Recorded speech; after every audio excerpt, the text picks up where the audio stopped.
धान का कटोरा छत्तीसगढ़। बच्चों, क्या आप सभी को पता है हमारे छत्तीसगढ़ में ज़्यादातर लोग खेती बाड़ी करते हैं। यहाँ सबसे अधिक उगाई जाने वाली फसल धान है, इसलिए हमारे छत्तीसगढ़ को धान का कटोरा भी कहते हैं। बच्चों, क्या तुम्हें पता है धान की फसल की एक विशेषता होती है, उसके पौधे पानी से भरे खेत में ही वृद्धि करते हैं, क्योंकि ये अधिक पानी में उचित प्रकार से बढ़ते हैं।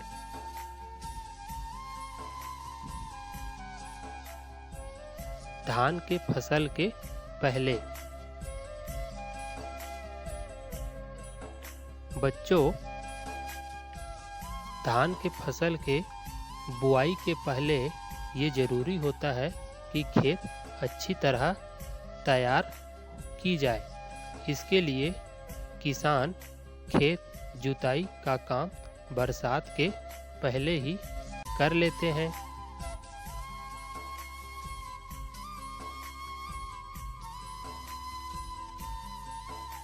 और मिट्टी को उलट पलट दिया जाता है। इस दौरान खेतों में उपजाऊ बढ़ाने के लिए देसी खाद भी डाला जाता है। खेत में पानी भरा जाता है तो मिट्टी समतल करने के लिए पाटा चलाया जाता है। इस तरह धान बोने के लिए खेत तैयार हो जाता है। इसके बाद खेत में धान रोपने की बारी आती है। खेत के एक छोटे से भाग या हिस्से में धान का पौधा तैयार किया जाता है और फिर उसे वहां से निकालकर क्रम से दूसरी जगह रोपा जाता है। इसे हम धान बोने की रोपा विधि भी कहते हैं। धान बोने की बोता विधि। बच्चों, धान बोने की दूसरी विधि है बोता विधि या छिटकाव विधि, जिसे पहली बरसात के बाद खेतों में धान छींटकर हल चला दिया जाता है और अच्छी फसल के लिए खेतों में यूरिया या पोटाश भी डाला जाता है। खरपतवार। बच्चों, खेतों में धान के पौधों के साथ कुछ दूसरे पौधे भी उग जाते हैं या उगाते हैं, जिसका हमारा कोई इस्तेमाल नहीं होता। इसे हम खरपतवार कहते हैं। जब ये पौधे उग आते हैं तो इसकी निंदाई की जाती है या इन्हें वहाँ से छांटकर अलग निकाल के फेंक दिया जाता है। इन्हीं पौधों को हम खरपतवार कहते हैं। तो धान में इस प्रकार के कुछ खरपतवार उग आते हैं। धान की कटाई और मिजाई।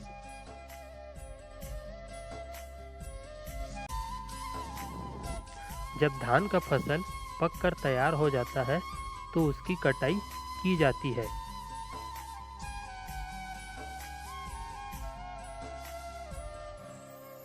और फसल पकने के साथ ही उसकी मिजाई की जाती है। यह मिजाई करने की पुरानी प्रक्रिया है, जिसमें धान के पौधे को हाथ से जमीन पर मारकर धान के दानों को अलग किया जाता था। परंतु अब धान मिजाई के कई प्रकार के नए तकनीकी या मशीन आ गए हैं, जिसमें से सीधे खेत में ही धान की मिजाई की जाती है। ये धान मिजाई की नई तकनीकी है, जिसे हम हार्वेस्टर कहते हैं। ये सीधे धान के फसल को खेतों में ही काटकर वहीं धान के पौधे से धान को अलग कर देता है। धान मिजाई के बाद धान को ट्रैक्टर या अन्य साधन से खेतों से मंडी ले जाया जाता है, जहां पर धान को बेचा जाता है।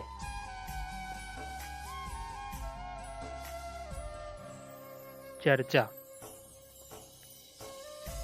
बच्चों, यहाँ पर कृषि कार्य में प्रयोग होने वाले कुछ उपकरण या दिए गए हैं, जिनका यहाँ पर हमें नाम लिखना है एवं उनके उपयोगों पर चर्चा करनी है। जैसे सबसे पहला चित्र दिया गया है हल का। हल का क्या उपयोग है?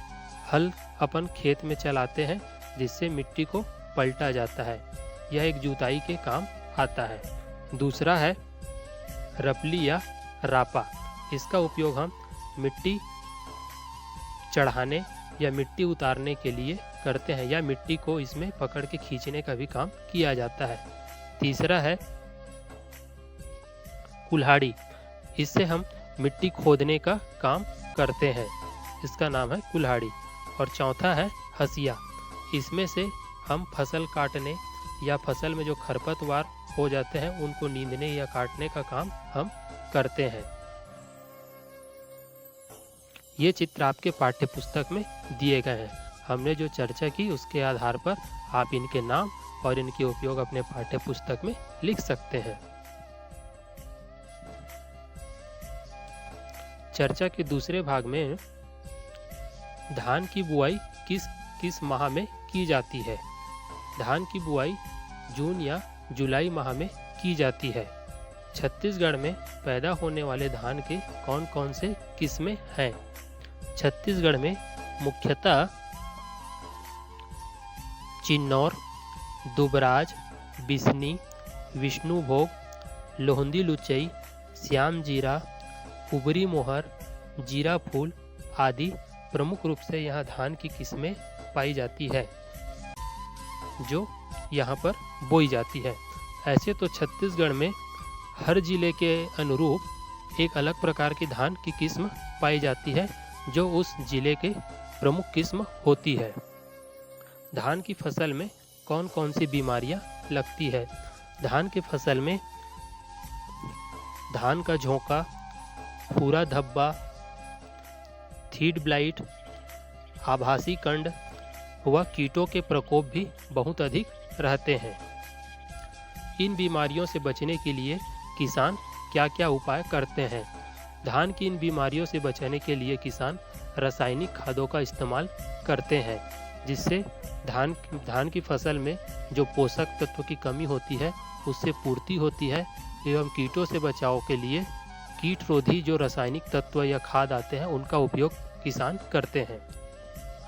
धान की फसल कितने दिनों में पक जाती है? ये कितने बजे धान की फसल कितने दिनों में पक जाती है?